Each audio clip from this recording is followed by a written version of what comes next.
बहुपद क्या होता है? मैंने 2.1 के प्रश्नावली में बहुपद क्या होता है, बहुपद कितने प्रकार के होते हैं, बहुपद को कैसे पहचानेंगे, ये भी मैंने बता दिया है। तो आप नहीं देखें तो उस वीडियो को भी जाके देख लीजिए। गुणनखंड विधि से बहुपद के शून्यक निकालते हैं। बात समझ में आई? नहीं समझ में आई तो देखिए 4x² प्लस 4x प्लस 1। अब देखिए ये शून्य का मतलब ये होता है कि जो 4x² 4x प्लस 1 दिया हुआ है, इसमें ये x² जो दिया हुआ है, x दिया हुआ है, इसको गुणनखंड करने के बाद x का कोई वैल्यू आएगा तो इसी को क्या बोला जाएगा, x के मान, इसी के मान को, x के मान को क्या बोलेंगे, शून्यक बोलेंगे। बात समझ में आई क्या आपको? कि अगर कैसा भी बहुपद दिया हो उसमें x y z का वैल्यू दिया हो, जो x का वैल्यू होगा या यहाँ पर y होगा या यहाँ पर z होगा या यहाँ पर a होगा, तो इसी का हम वैल्यू जब निकालेंगे, x y z का जब वैल्यू हम निकालेंगे, यही हमारा क्या होगा, शून्यक होगा। तो उसी तरीका को हम इस वीडियो में देखेंगे, गुणनखंड विधि से हम शून्यक कैसे निकालेंगे।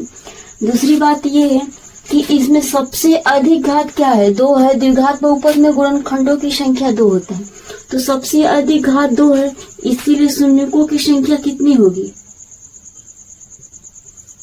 शून्यकों की संख्या होगी 2 होगी।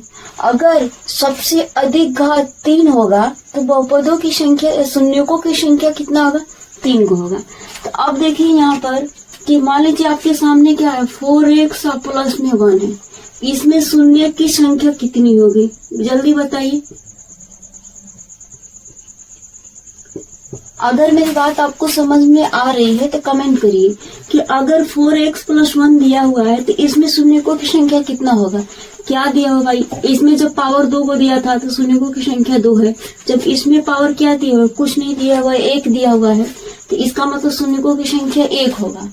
अगर वही बात x³ में 4x² प्लस 3x प्लस 1, अगर इस तरह के आपके सामने बहुपद दिया हो तो सबसे अधिक हम घात को चुनेंगे कि सबसे अधिक उसके पावर में कितना दिया है।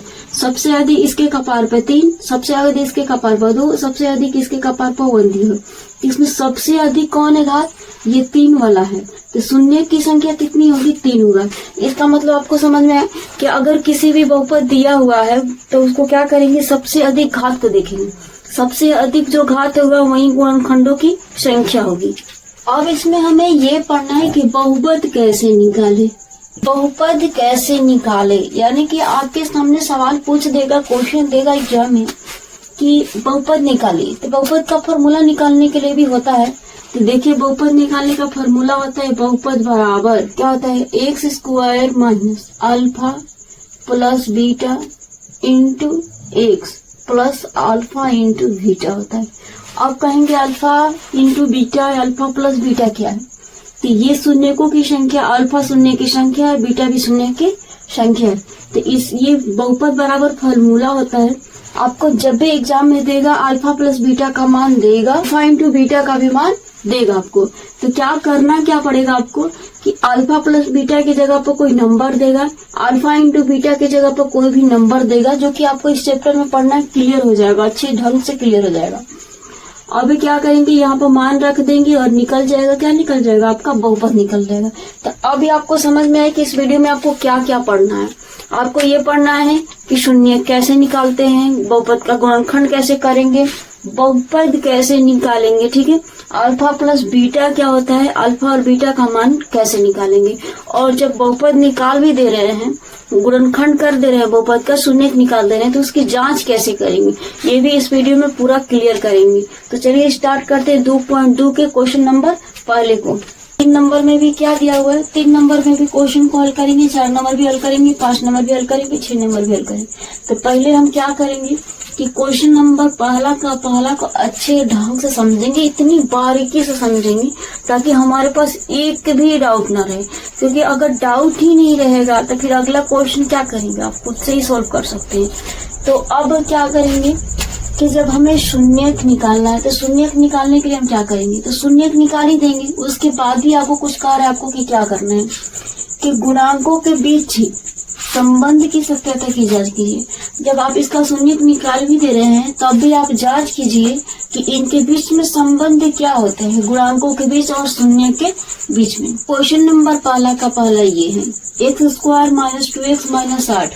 तो हम गुणनखंड कैसे करते हैं, पहले ध्यान से समझिए। यहाँ पर ax स्क्वायर प्लस bx अब प्लस c होता है, इसी फॉर्म में होता है द्विघात समीकरण। तो गुणनखंड करने के लिए हम क्या करते हैं कि जो शुरू और लास्ट का जो होता है उसको हम गुणा कर लेते हैं। क्या करते हैं, गुणा कर लेते हैं। तो मान लीजिए शुरू में a दिया हुआ, लास्ट में c दिया है, तो a और गुणे c कर लें।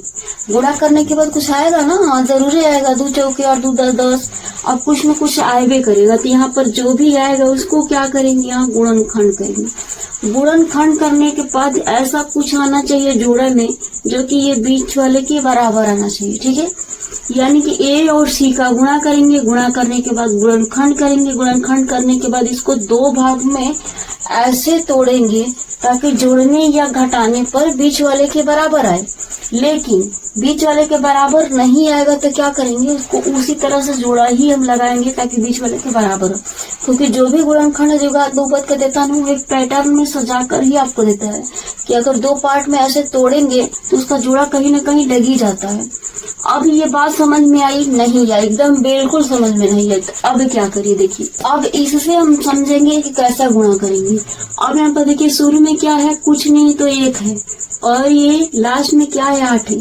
तो 1 और 8 का हम गुणनखंड करेंगे। पहले तो 1 में 8 से गुणा कर देंगे, कितना हो जाएगा, 8 हो जाएगा। यही बताया ना उस सवाल में, लेकिन उसमें ना समझ में आया था, लेकिन इसमें आपको समझ में आएगा क्योंकि वो आपका द्विघात समीकरण था। ये क्या है, द्विघात समीकरण का उदाहरण है। अब जब शुरू वाला लास्ट वाला का गुणा करना है, बस इतना ही समझो कि शुरू और लास्ट वाला का गुणा करना है। तो शुरू में दिया था 1, लास्ट में दिया था 8, गुणा कर लिए, क्या हो गया, 8 गुणे 1 बराबर 8 हुआ। अब हम करेंगे 8 का गुणनखंड। क्यों करेंगे भाई 8 का गुणनखंड, क्योंकि हमें बीच वाले के बराबर लाना है। किसके बराबर लाना है, बीच वाले के बराबर लाना है गुणनखंड करने के बाद। तो इसको 2 पार्ट में ऐसे तोड़ेंगे कि हमें ये जोड़ने या घटाने पर, हमें ये नहीं मतलब कि आपके जोड़ के लाएंगे, हमें ये नहीं मतलब कि आप घटा के लाएंगे, लेकिन आपको लाना कितना है, बीच वाले के बराबर लाना है।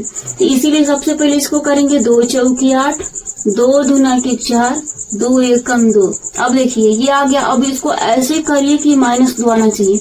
तो समझिए कि ये 2 दूना के 4 है, 2 एकम 2 हो गया। अब देखिए 4 गुणे 2, 8 को हम ऐसे लिख सकते हैं, 4 गुणे 2 लिख सकते हैं। लेकिन अभी समझिए कि 4 में से 2 गया, कितना बचा, 2 ही बचा ना। अभी जवाब में क्या दिया था, 2 ही दिया था ना। अब बात समझ में आई, अभी भी नहीं। तो फिर क्लियर करते हैं आपको 2 नंबर से। देखिए अब इसमें भी हम वही बताएं, सेम टू सेम इसमें भी वही करेंगे कि ये भी द्विघात समीकरण, ये भी द्विघात समीकरण।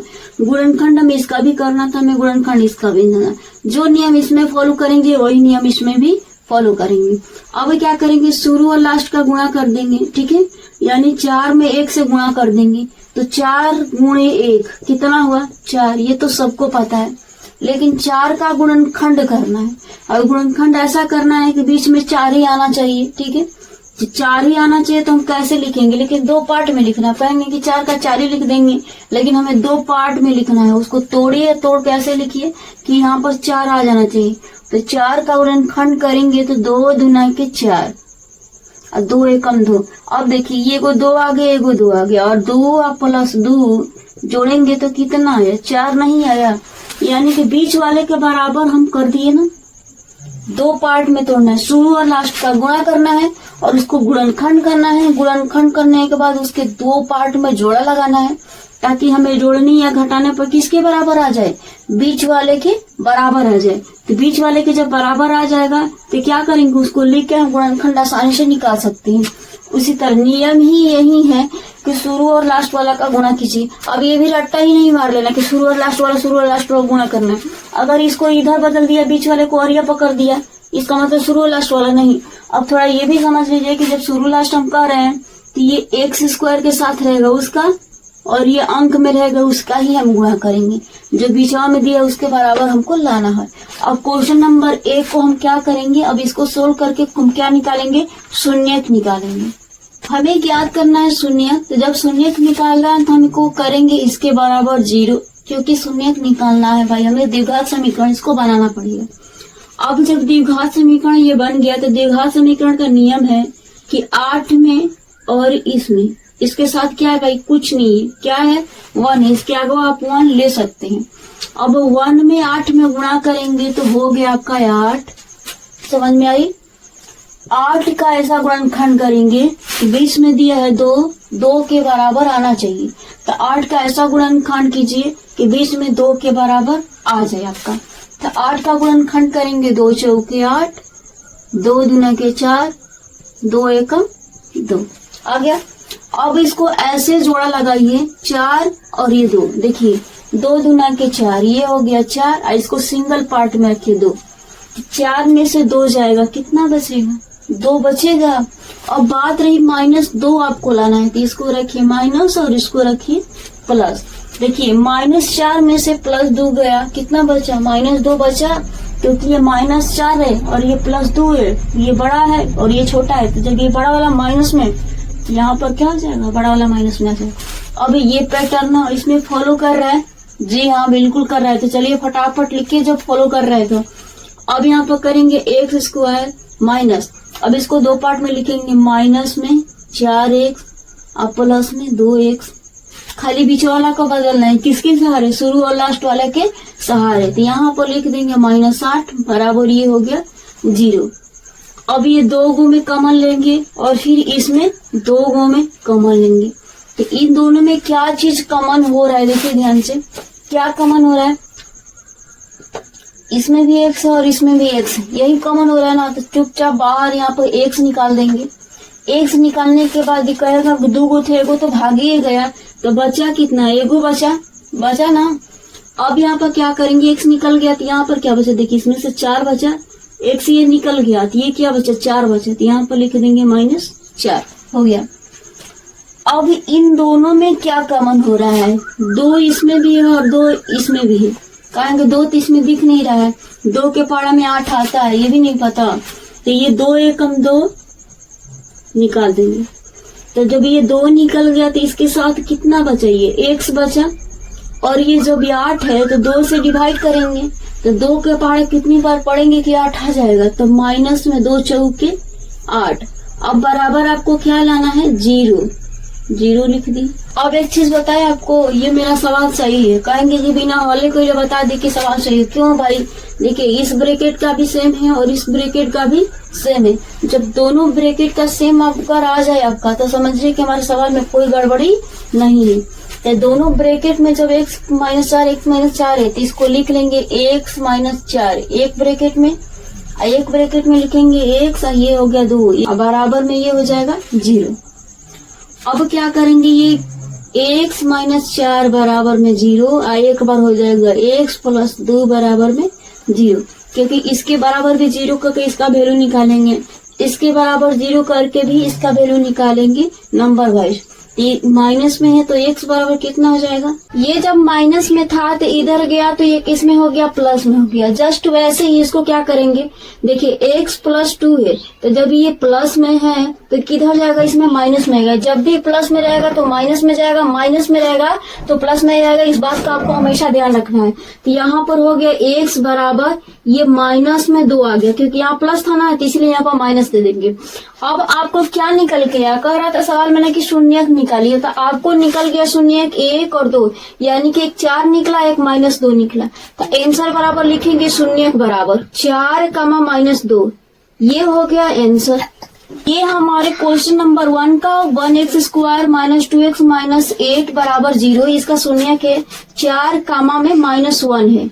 अब क्या कर रहा है कि अगर शून्यक आप निकाल लेते हैं, उसके बाद क्या करना है, गुणांकों के भी शून्यक जो निकला है उसका, यानी आपका शून्यक ये निकला है 4 और -2, तो इस 4 -2 का गुणांकों के बीच की संबंध की सत्यता की जांच कीजिए। यानी कि आपको जांच करना है कि ये सवाल जो शून्यक आप निकालें, ये सवाल सही है कि नहीं है। तो इसको किस तरीका से निकालेंगे, अब इसको हम जांच करते हैं, देखते हैं कि सवाल सही है या नहीं है। अब इधर हम जांच करेंगे, क्या जांच करेंगे, ये शून्यक और गुणांकों के बीच एक रिलेशन निकालेंगे जो कि आपको सही होगा। जांच करने के लिए सबसे पहले क्या करेंगे कि आप समीकरण हूबहू इसको उतार लेंगे। आपका समीकरण क्या है, जिसका शून्यक निकाले थे उसी समीकरण को हम यहाँ पे उतार लेंगे। तो समीकरण क्या है, 1x² माइनस में 2x और माइनस में 8 बराबर 0। ये समीकरण निकाल लिए। उसके बाद हम क्या निकालेंगे, a b c का मान। देखिए ये a का मान हुआ, ये b का मान हुआ, ये c का मान हुआ। तो लिख लेंगे a बराबर 1, b बराबर -2, c बराबर में -8 होगा। अब a b c मान निकलना हम आपको बता दें, एक्स स्क्वायर के साथ ही रहेगा a का मान, जो अंक में रहेगा वही a b c का मान होगा। एक्स स्क्वायर के साथ 1 है तो a का मान है, x के साथ 2 है, माइनस में है तो b का मान -2 ले लिए, और ये सीधा अंक में क्या है -8 है तो c का मान -8 हो गया। अब हम निकालेंगे alpha plus beta minus b बटा में a। देखिए ध्यान से, अल्फा प्लस बीटा बराबर आपका फॉर्मूला होता है -b बटा a, और जो ये अल्फा है जो ये बीटा है ये शून्यकों का है, ये अल्फा का मान है ये बीटा का मान है। तो अल्फा प्लस बीटा का मान रख के चेक करेंगे, और ये -b और a का मान भी रख के चेक करेंगे कि दोनों आपस में बराबर आ रहा है कि नहीं आ रहा है। जब ये दोनों आपस में बराबर आ जाएगा तो समझिए कि हमारा ये जांच हो गया और सवाल भी हमारा सही है। तो अल्फा का मान मानेंगे 4 को, जो हमारा शून्य निकला है यही होगा अल्फा का मान, ये होगा बीटा का मान। तो अल्फा की जगह पर रखेंगे 4, और बीटा की जगह पर क्या लेंगे, ये -2 लेंगे, तो यहाँ लिख लेंगे -2 लिख लेंगे बराबर। अब यहाँ पर ध्यान से देखिए, आपका सवाल में क्या है, -b बटा a है। तो -b बटा a है तो देखिए b का मान क्या है, -2 है, तो ये माइनस ले लेंगे, और ये b की जगह पर क्या है, -2 है ना, तो यहाँ पर फिर से ले लेंगे -2। समझ में आया कि 2 माइनस यहाँ पर कैसे हुआ, एक माइनस आपका फॉर्मूला में दिया था और b का मान भी -2 दिया हुआ है। अब a का मान क्या करेंगे, a का मान देखिए यहाँ पर निकला हुआ है 1, तो यहाँ पर बट्टे में दे देंगे 1। अब इसको कुछ नहीं करना है, इसको जोड़ लीजिए, इसको भी कैलकुलेट कर लीजिए।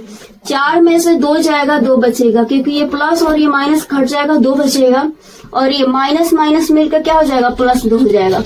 अब ये देखिए दोनों आपस में बराबर हो गया ना, इसका मतलब क्या निकल के आ रहा है कि यह सवाल जो आप बनाए हैं ना, या ये सवाल जो हम बनाए हैं, यह सवाल जो आप बनाएंगे, अगर आपको जांच करने के बाद दोनों आपस में बराबर आ जा रहे हैं, इसका मतलब आपका सवाल सही है। तो इसी तरह हम अब दूसरा नंबर पे जांच करेंगे। क्या करेंगे, अल्फा इंटू बीटा वाला। 2 फॉर्मूला होता है, एक अल्फा प्लस बीटा होता है, एक अल्फा इंटू बीटा होता है। तब एक बार हम अल्फा इंटू बीटा का मान निकाल लेंगे, ऐसे होता है, अल्फा इंटू बीटा होता है। तो इसमें ए बी सी का मान हम निकाल ही लिए हैं। अल्फा इंटू बीटा बराबर फॉर्मूला होता है सी बटा में ए होता है। तो अल्फा का मान क्या है, देखिए यही होगा अल्फा का मान, है यही होगा आपका बीटा का मान होगा, क्योंकि जो शून्य निकलता है ना, एक्स का मान जितना निकलेंगे वही अल्फा बीटा का मान होता है। तो ये हो जाएगा अल्फा का मान और ये बीटा का मान। तो अल्फा की जगह पर 4 है तो यहाँ 4 लिख लेंगे, गुणे बीटा की जगह पर क्या है, -2 है तो -2 लिख लेंगे। ठीक है, समझ में आ रही है। फिर यहाँ पर क्या करेंगे, सी का मान। सी का मान के लिए फिर से इस समीकरण में जाएंगे तो सी का मान देख लेंगे, ये यहाँ बी यहाँ सी, तो सी के जगह पर क्या है, -8 है तो लिख लेंगे -8। उसके बाद ए का मान है तो फिर देखिए इसमें ए बी सी, यहाँ पे ए है, ए का मान दिख रहा है यहाँ पर, देखिए ये ए का मान लिखा है, यहाँ पर लिख देंगे ए का मान। अब इसके बाद देखिए 4 में और -2 में गुणा करेंगे तो कितना हो जाएगा, 4 दूना के 8 हो जाएगा। ये माइनस है तो माइनस है, बराबर है तो बराबर दे देंगे। फिर 1 में -1 से डिवाइड करेंगे तो क्या होगा, -8 ही होगा। अब ध्यान से इसको समझिए कि ये दोनों आपस में बराबर है। अब कब, जब अल्फा प्लस बीटा का मान निकाले तो ये दोनों आपस में बराबर आया।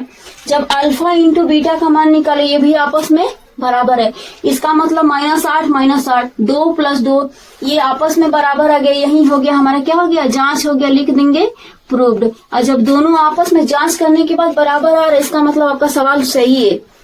अब इसी तरह हम क्वेश्चन नंबर 2 को सोल्व करेंगे, एकदम सेम टू सेम हल करेंगे। कैसे सोल्व करेंगे, सबसे पहले हम इसका गुणनखंड करेंगे। गुणनखंड करने के बाद इसमें आपको x का वैल्यू निकालना था, लेकिन इसमें आपको s का वैल्यू निकालना है, तो हम इसमें s का वैल्यू निकालेंगे, लेकिन पैटर्न वही रहेगा। चाहे आपको बहुपद में गुणनखंड करने में s they, t they, b they, a दे, कोई भी पैटर्न दे, लेकिन आपका जो होता है कंसेप्ट वही एक ही कंसेप्ट रहेगा सारे गुणनखंड में। तो एस का पहले मान निकालेंगे, मान निकालने के बाद जो एस का 2 वैल्यू निकलेगा, क्यों 2 वैल्यू निकलेगा, इसको सबसे अधिक पावर इसमें 2 दिया हुआ है। तो एस का वैल्यू जब 2 निकलेगा उसी को मानेंगे अल्फा, एक का मानेंगे बीटा, उसी तरह सेम टू सेम ऐसे ही सिद्ध कर लेंगे। तो चलिए अब 2 नंबर क्वेश्चन को क्या करते हैं, सोल्व करते हैं। अब क्वेश्चन नंबर 2 को सोल्व करेंगे, एकदम हूबहू वैसे ही करेंगे। कैसे करेंगे, फिर इसको भी हम बेसिक से एकदम स्टार्ट से शुरू करेंगे कैसे करना है। यहाँ पर ये 4 है और यहाँ पर ये 1 है, तो सबसे पहले 4 और 1 का गुणा कर लेंगे। यहाँ पर करिए 4 गुणे 1, तो 4 में 1 से गुणा किया, आपका आंसर कितना है? 1 हुआ ना। अब यहाँ पर जहां जहां समझ में आ रहा है वहां नहीं समझ में आएगा तभी आपको समझना है, और जहां नहीं समझ में आ रहा है वहां पर डाउट भी आपको पूछ लेना है कि कहाँ नहीं समझ में आया। अब यहाँ पर क्या करें, 4 में 1 से गुणा हो गया, 4 हुआ। क्यों हुआ? 4 यहाँ पे दोनों को गुणा किए, शुरू वाले और लास्ट वाले को गुणा कर ली। गुणा करने के बाद इसको 2 पार्ट में तोड़ना है। कितने पार्ट में तोड़ना है? हमेशा 2 पार्ट में तोड़ना है। तो 4 को 2 दूना के 4, ये 2 पार्ट में हो गया, एक ये और एक ये, और 2 और 2 जोड़ेंगे तो देखिए ये बीच में कितना है? 4 है बीच में, और बीच वाले के बराबर ही लाना है, 2 पार्ट में तोड़ना है। शुरू और लास्ट वाले का गुणा कीजिए, गुणा करने के बाद उसका गुणनखंड कीजिए और उसको 2 भाग में लिखिए। 2 भाग में लिखने के बाद उसका ऐसा जोड़िए, जोड़ा लगाइए 2 भाग में कि बीच वाले के बराबर आ जाए। तो ये आपका बीच कितना था? 4 था, और 2 और 2 लिखेंगे तो कितना हो जाएगा? 4 -2 और -2 कितना हो जाएगा? -4 हो जाएगा। यही ना लाना है, -4 लाना है, यही लाना है ना, -4। अब ये कंसेप्ट समझ में आया। अब उसी तरह इसको जस्ट टू जस्ट लिख लेंगे। क्या करेंगे? इसको सेम, अब बीच वाले को कितने पार्ट में? 2 पार्ट में लिख दिया जाएगा। ऐसे समझ में आया आपको कंसेप्ट? अगर आप अच्छे से एक समझ लेंगे, अगर थोड़ा बहुत भी आपको समझ में आ रहा है, बिल्कुल ही नहीं मैथ पढ़े पहले का, तभी भी समझ में आएगा। लेकिन आपको एक काम करना होगा, क्या? एक बार समझने के बाद आपको 2-3 बार प्रैक्टिस करनी पड़ेगी, क्योंकि बिना प्रैक्टिस किए कुछ भी नहीं आता है, किसी को नहीं आता है। अभी बताए कि शुरू वाले को ऐसे ही उतार लेंगे, तो 4s² ऐसे ही उतार लिए।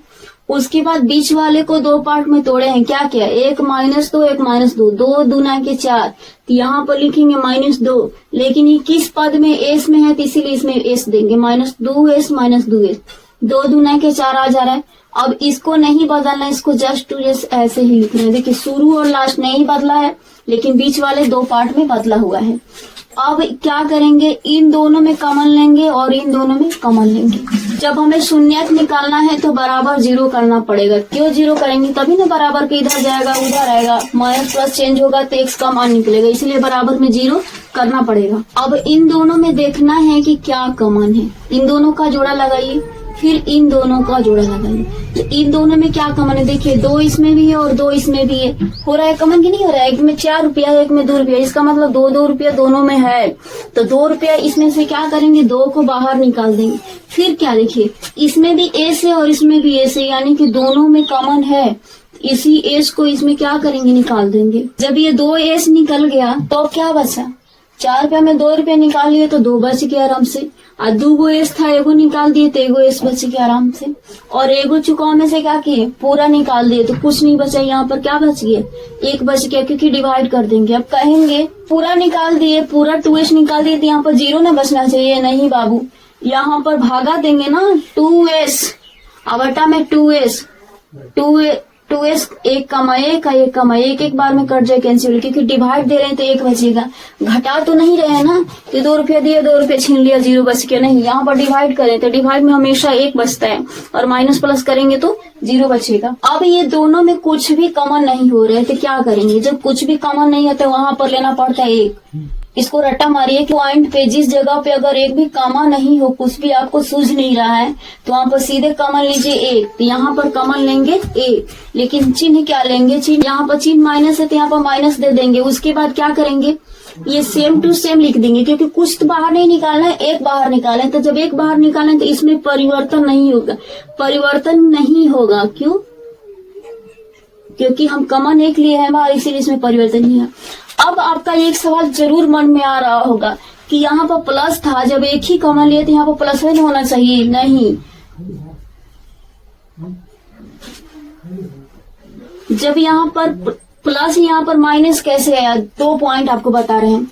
इसमें माइनस है तो इसमें भी माइनस ही आएगा, क्योंकि दोनों जब बराबर आएगा तभी हमारा सवाल सही है। अगर बराबर नहीं आया तो सवाल आपका सही नहीं है। दूसरी बात ये है, आपका कंसेप्ट यहाँ पर है कि जब ये माइनस कॉमन लिए हैं बाहर तो माइनस और प्लस में डिवाइड करते हैं तो हमेशा माइनस ही होता है। नहीं समझ में, देखिए ये हो गया प्लस और ये नीचे हो गया माइनस। जब प्लस माइनस से डिवाइड करेंगे तो आपका क्या हो जाएगा, एक बड़ा सा माइनस हो जाएगा। ठीक समझ में आया? ये प्लस ये माइनस डिवाइड किए तो क्या हो जाएगा, माइनस। यहाँ पर माइनस, ये प्लस डिवाइड किए क्या हो गया, माइनस हो गया। अब क्या करेंगे, जब दोनों ब्रैकेट का सेम है तो एक बार लेंगे। कितनी बार लेंगे, जब दोनों ब्रैकेट का सेम रहेगा तो हमें एक बार लेना है, तो लिख लेंगे सीधे 2s माइनस 1, 2s माइनस 1। अब देखिए दूसरा ब्रैकेट में क्या लेंगे, ये और ये दोनों जो टुकड़े टुकड़े में बांटा उसको सजा लेंगे। 2s है, यहाँ पर क्या है, -1 है, हो गया बराबर में 0। यह बन गया समीकरण। अब क्या करेंगे, इसके बराबर एक बार 0 एक बार इसके बराबर 0 करके हम s का मान निकालेंगे। और जब s का मान निकालेंगे तब हमें जांच कर लेना है, क्योंकि एक होगा अल्फा का मान और एक होगा बीटा का मान, क्योंकि द्विघात समीकरण में 2 वैल्यू आता है। तो जो 2 वैल्यू मूल का निकलता है, जो 2 शून्यक निकलता है द्विघात समीकरण में, एक अल्फा का मान होता है, एक बीटा का मान होता है। दिमाग में घुसा कर रख लीजिए कि एक अल्फा का मान होता है और एक बीटा का मान होता है। अल्फा प्लस बीटा बराबर होता है -b/a, अल्फा इंटू बीटा बराबर होता है c/a। इसको भी हमेशा रखे रहे, क्योंकि ये बहुत ही इंपॉर्टेंट है, इतना इंपॉर्टेंट है कि आप कह नहीं सकते। इसको एग्जाम छाप के एग्जाम में हर साल देता है। अब आराम से इसको क्या करेंगे, 2s माइनस 1 बराबर में 0, एक के बराबर 0 लिखिए, फिर दूसरे के बराबर 2s माइनस 1 बराबर में 0, एक के बराबर 0, ये दूसरे के बराबर 0, क्योंकि बराबर में 0 करेंगे तभी ना s का मान निकलेगा, फिर दूसरा का s का मान निकलेगा।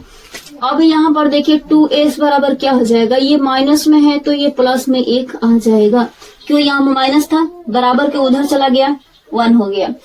अब यहाँ पर फिर 2s, ये माइनस में है, बराबर के उधर चला जाएगा, क्या हो जाएगा, 1 हो जाएगा। अब देखिए ये गुणा में है, 2s है ना, अब ये क्या है, इस 2s पहले समझ लीजिए, ये है 2s, इनके बीच में क्या है, प्लस है नहीं है, माइनस है नहीं है, इसका मतलब ये क्या है, इसके बीच में गुणा है। जब गुणा में तो इधर किस में जाएगा, भागा में जाएगा। भागा का मतलब ही होता है बट्टा, तो यहाँ वो है, इसके बट्टे में चला जाएगा, तो 1 का 1 लिख देंगे और ये आ जाएगा इसके बट्टे में, तो हो गया कितना होगा, 1/2। सेम टू सेम उसी तरह इसको भी करना है। क्या करेंगे, ये हो जाएगा 1, इसके नीचे आ जाएगा बट्टे में, ये होगा 1/2।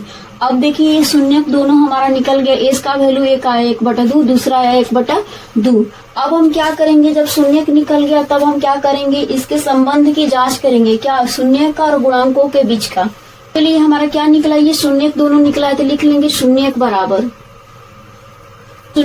क्या निकला हुआ है, 1/2 निकला हुआ, ये क्या निकला हुआ है, 1/2, तो दोनों लिखेंगे ये 1/2 और कामा 1/2, 2 वैल्यू आया इसमें का।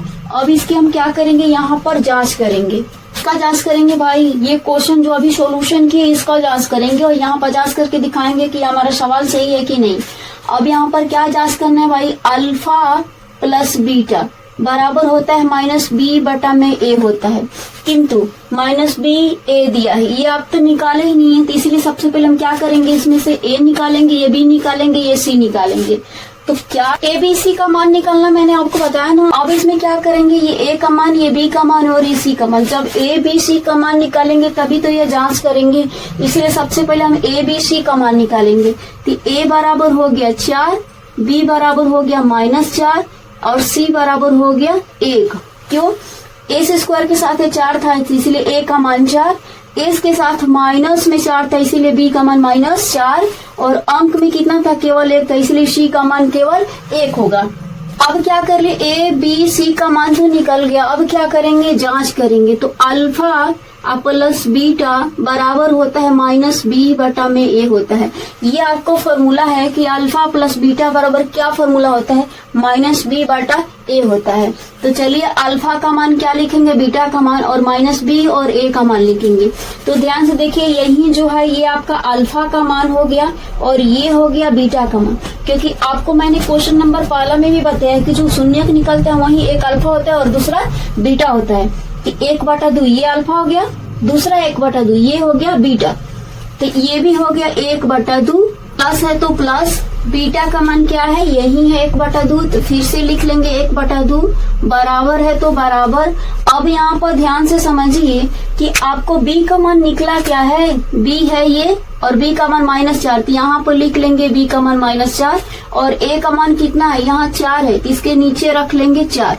अब ये हो गया, इसको क्या करेंगे, ये बट्टा में आ गया, तो इसको बट्टा में आ गया, तो 4 2 और 2 का लघुत्तम होगा 2, होगा ना।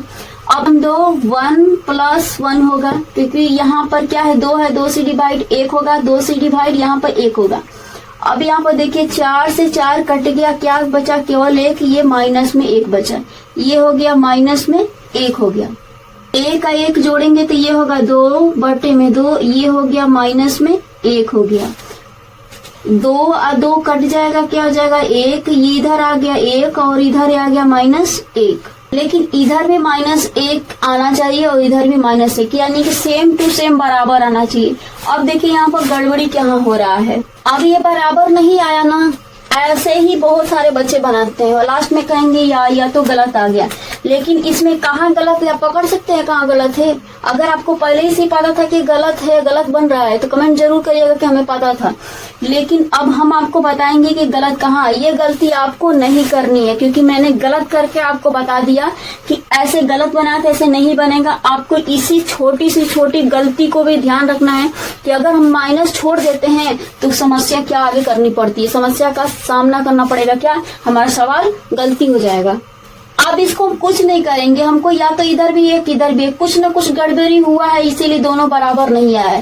तो चेक करिए यहाँ पर, देखिए अल्फा प्लस बीटा का मान सेम टू सेम ठीक ही लिखे हैं, 1/2 है तो 1/2 लिखे हैं, बीटा का मान 1/2 है 1/2 लिखे हैं। अब ये -b है, ध्यान से समझिए यहाँ पर, ये फॉर्मूला है -b, तो ये माइनस लिख तो दिए, ठीक, और ये b का भी मान क्या है -4, तो यहाँ पर समझिए कि -b और b बराबर है -4, तो माइनस लिखेंगे और ये b के जगह पर क्या लिखेंगे, -4 लिखेंगे।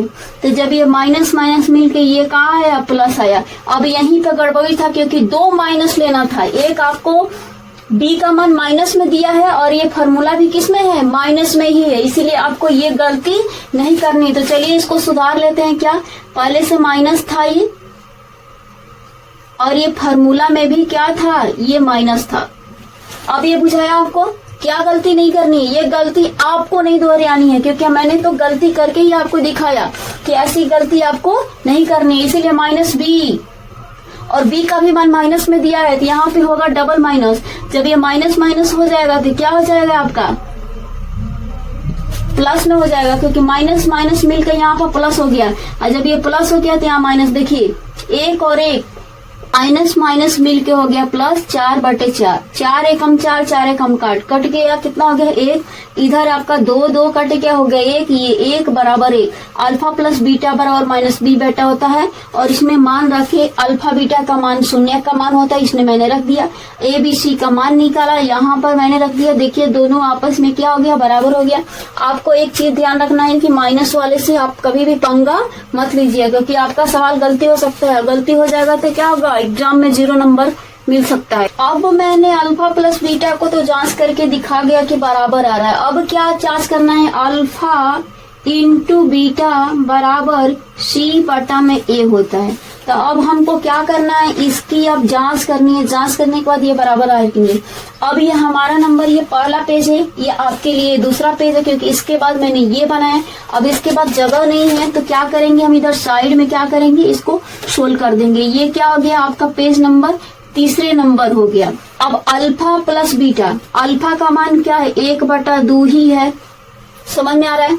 और नहीं समझ में, देखें यहाँ पर अल्फा का मान भी 1/2, बीटा का भी मान 1/2 है, तो यहाँ पर लिख देंगे अल्फा का मान 1/2, बीटा के भी मान 1/2 बराबर अल्फा इंटू बीटा बराबर c/a है। तो c का वैल्यू पर जाएंगे, हम यहाँ पर जाएंगे, देखिए दिख रहा है c का मान 1 है, तो यहाँ पर रखेंगे 1, और क्या नीचे क्या दिया हुआ है, a दिया हुआ है, तो a का मान पे जाएंगे। यहाँ पर देखिए a का मान यहाँ साफ साफ दिख रहा है, a का मान 4 निकला इस समीकरण से, तो यहाँ पर रख देंगे 4, गुणा करेंगे तो 1 होगा, नीचे 2 में गुणा करेंगे तो 2 दूना के 4 होगा, बराबर ये 1/4 आया ही था। अब देखिए 1/4 आ गया, ये भी 1/4 आ गया। अब क्या हो गया, ये हमारा क्वेश्चन नंबर 2 का ये हो गया जांच, क्योंकि दोनों ये भी आपस में बराबर, यहाँ भी आया और यहाँ भी क्या आया, आपस में बराबर आया। अब क्वेश्चन नंबर तीसरे को हम क्या करेंगे, फटाफट सोल्व करेंगे। अब क्वेश्चन नंबर तीसरा क्या है, मैंने कहा कि शुरू और लास्ट का गुणनखंड करेंगे, क्या इसमें भी करेंगे? नहीं भाई, देखिए बिल्कुल इसको बदल दिया है, क्योंकि एक्स वाले को क्या किया है, सबसे बाहरी घुसा दिया है और अंक वाले को अंदर बीच में कर दिया है। लेकिन इसको हम क्या करेंगे, इसको हम पहले सजाएंगे, सजाने के बाद गुणनखंड करेंगे। तो पहले कैसे सजाया जाएगा, द्विघात समीकरण के रूप में ax² plus bx plus c, इस रूप में हम सजाने के बाद ही किसी बहुपद का क्या करेंगे, गुणनखंड करेंगे। तो देखिए ax² के पद में तो है ये, लेकिन ये bx जो है ये एक्सवा कहाँ पर है, आरी पर, तो इसको लेके जाएंगे बीच में और अंक को कर देंगे आरी पर। इस फॉर्म में करने के बाद ही इसका क्या करेंगे, गुणनखंड करेंगे। तो सबसे पहले इसको सजा लेते हैं, तो क्या हो जाएगा 6x² प्लस 7x माइनस में 3।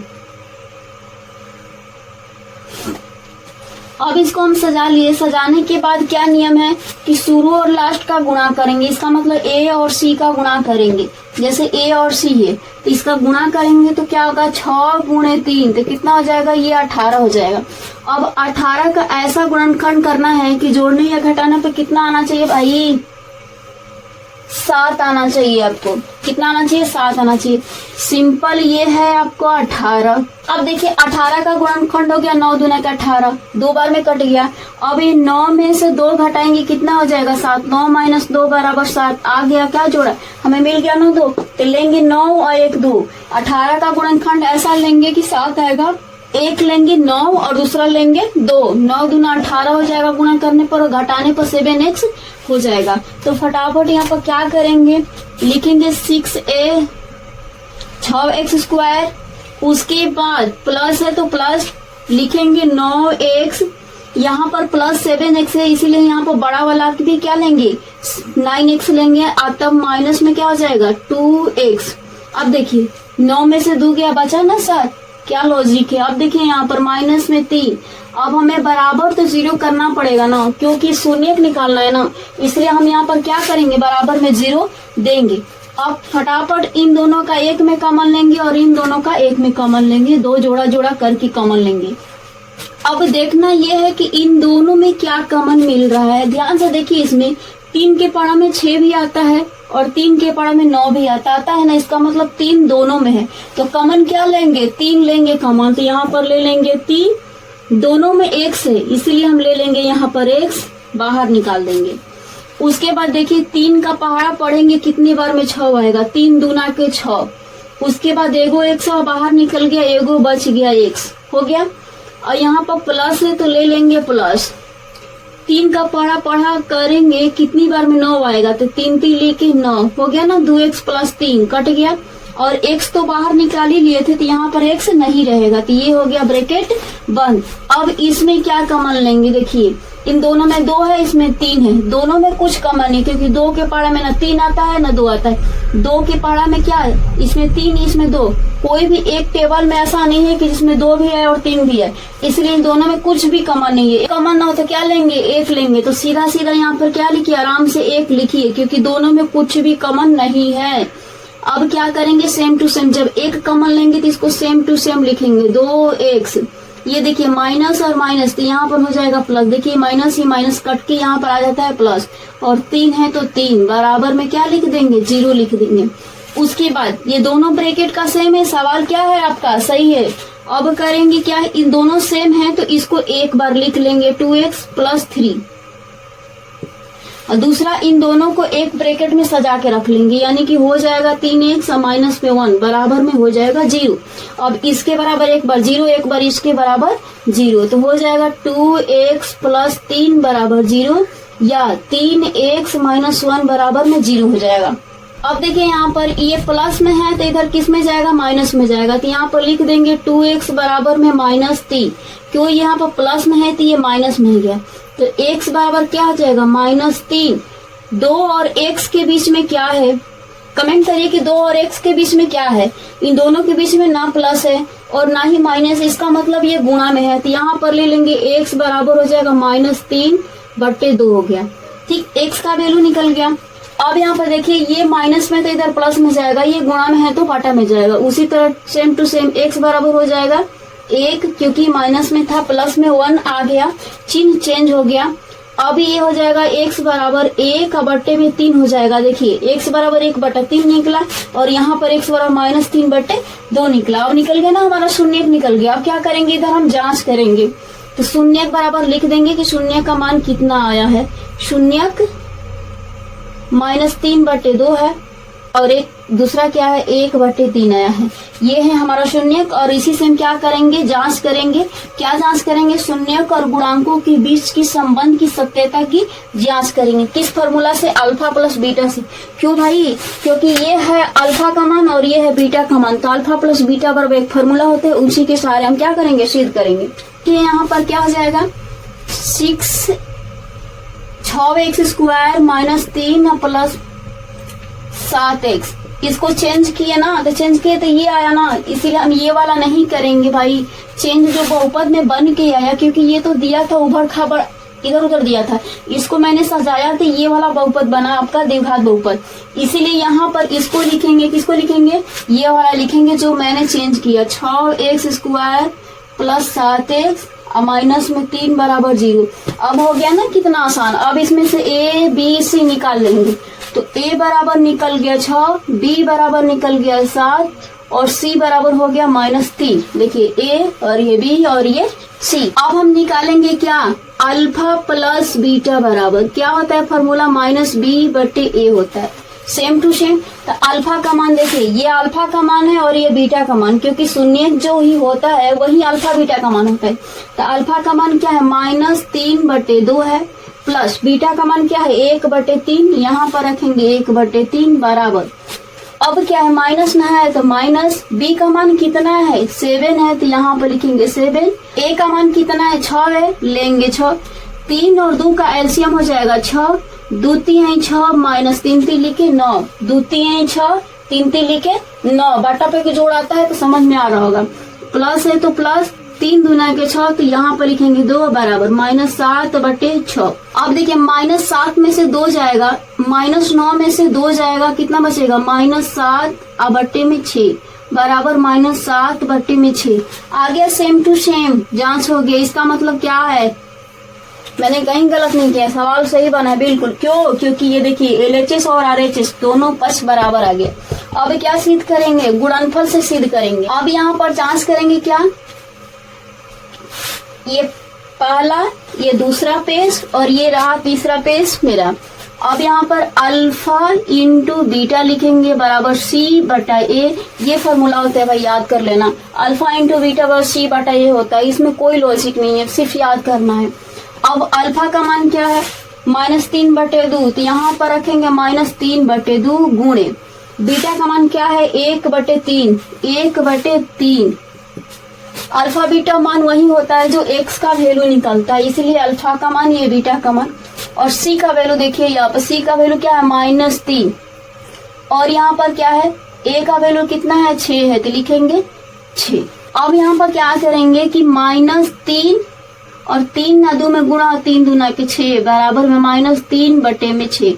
देखिए ये भी क्या हो गया, LHS और RHS बराबर हो गया, यानी कि आपके सवाल बन गए और सही ही बने हैं, क्योंकि LHS इसमें भी बराबर आया और इसमें भी बराबर हो गया। यही हमारा क्या है, ये जांच है। ये तो इसको लास्ट में बनाने के बाद लिख दिया जाएगा, क्या लिखा जाएगा, प्रूव्ड। ये क्वेश्चन नंबर क्या था, ये क्वेश्चन नंबर 3 था, क्योंकि जो कि आपको बदल के दिया था। अगर ऐसे बदल के एग्जाम में देता है तो आपको घबराने की जरूरत नहीं है।